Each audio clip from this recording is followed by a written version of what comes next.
Você já se perguntou por que a geladeira da sua avó durou 20 anos sem dar um único defeito, enquanto a sua, que custou uma fortuna, vazou gás e parou de gelar com apenas 3 anos de uso? O mercado de eletrodomésticos esconde um segredo sujo na parte de trás do seu equipamento. A diferença entre um aparelho que dura décadas e um produto descartável atende por dois nomes: tubulação de cobre ou tubulação de alumínio. O mercado mudou e definitivamente não foi para te favorecer. Quando você entra numa loja, o vendedor te mostra painéis touch, conectividade pelo celular e aquele acabamento inox brilhante que chama a atenção. Mas o coração da geladeira, o sistema por onde passa o gás, é o que realmente define se você fez um bom negócio ou se colocou uma bomba relógio dentro de casa. E é exatamente nessa estrutura interna que as fábricas começaram a cortar os custos de forma agressiva. Historicamente, as serpentinas de tubulação de refrigeração eram feitas de cobre.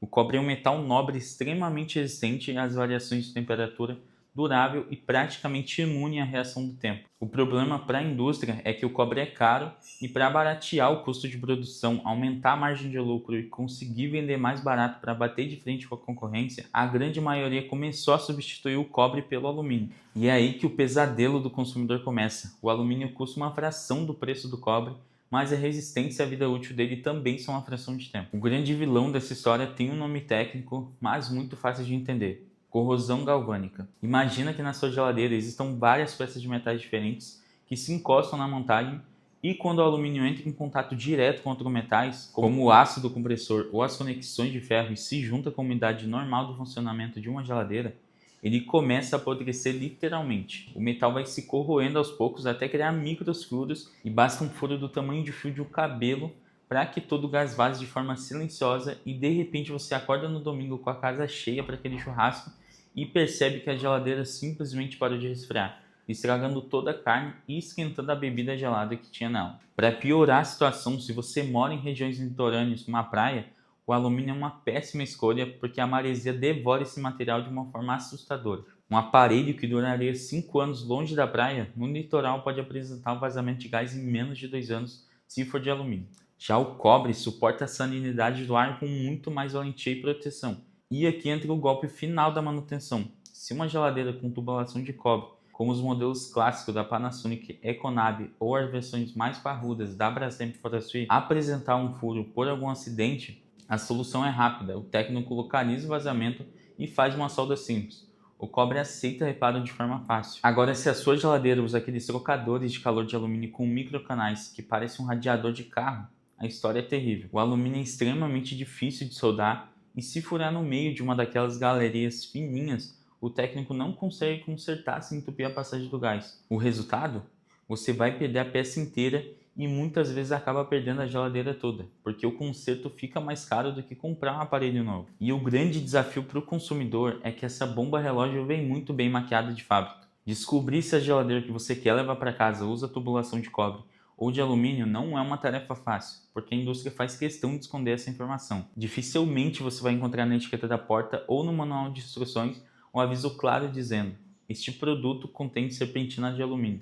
O marketing foca no painel digital, no dispenser de água e no design, enquanto na engenharia corta custos na parte que fica invisível aos olhos do consumidor. Mas a análise técnica permite identificar exatamente o que você está comprando antes de fechar um negócio. A primeira linha de investigação começa na parte traseira do equipamento, especificamente na área do compressor. E em muitos aparelhos, a tubulação que sai do compressor fica exposta. O cobre natural tem aquela coloração metálica avermelhada inconfundível. No entanto, é preciso ter atenção extrema. Alguns fabricantes começaram a aplicar um banho de verniz acobreado por cima de tubos de alumínio ou de ferro para maquiar a peça. A forma técnica de você confirmar é observando os pontos de solda. A solda de cobre com cobre ou cobre com aço tem um acabamento específico de brasagem, geralmente usando um foscóper ou prata, que deixa ali uma marca escura e robusta na união dela. E se o tubo for prata ou tiver um aspecto mais frágil na junção com o motor, a chance de ser alumínio é altíssima.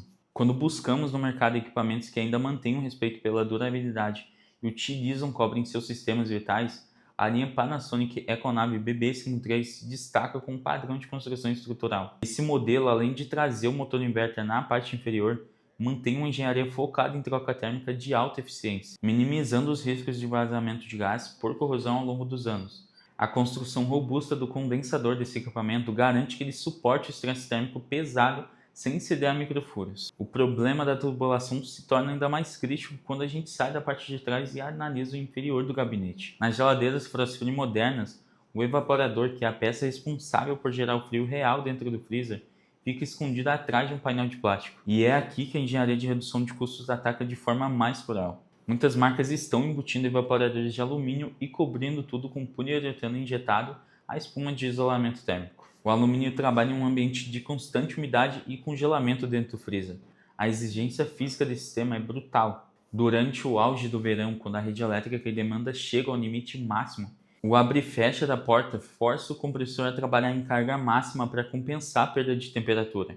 Esse ciclo extremo de contração e expansão térmica dilata os metais, e se o evaporador embutido for de alumínio e sofrer um microvazamento interno devido a esse estresse contínuo, o gás escapa para dentro das paredes da geladeira e o diagnóstico técnico para isso é catastrófico. Vazamento interno em gabinete selado com uma tubulação está injetada na espuma, o técnico não tem como abrir a geladeira inteira para caçar o furo. O diagnóstico costuma ser uma condenação total do equipamento. Um investimento de milhares de reais perdido por causa de um tubo de metal barato. E essa prática não está restrita apenas aos modelos de entrada.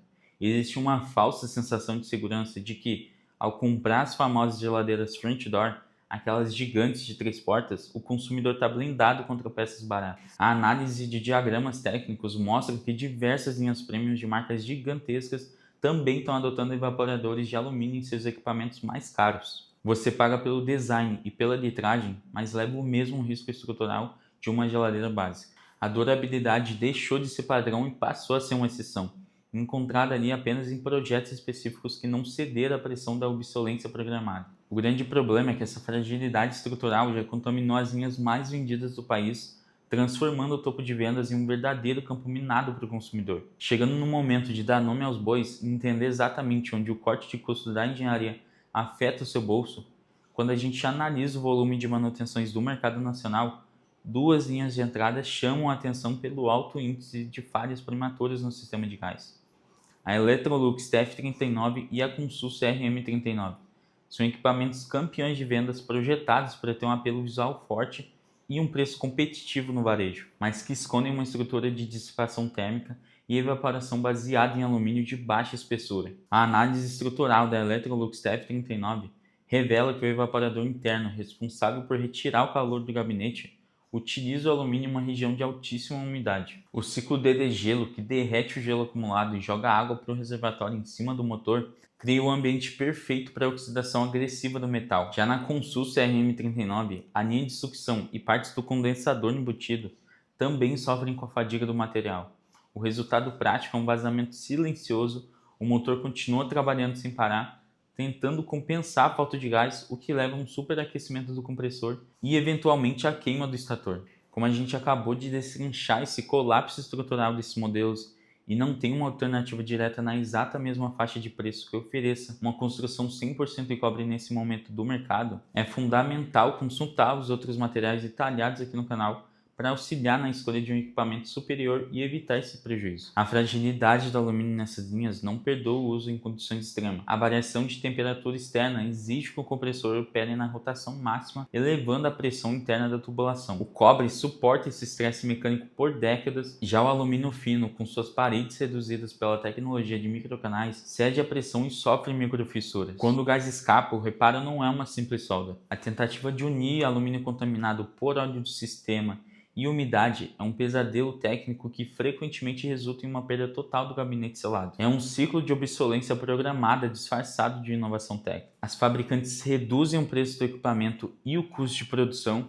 mas transferem o risco financeiro da manutenção para o consumidor logo após o término da garantia de 1 ano. A substituição de um evaporador ou a tentativa de recuperação de um sistema contaminado muitas vezes ultrapassa 50% do valor de uma geladeira nova. É uma conta que não fecha para quem busca durabilidade. Por isso, a análise técnica do diagrama esquemático e a verificação do material da serpentina antes da compra são passos obrigatórios para você proteger o seu patrimônio.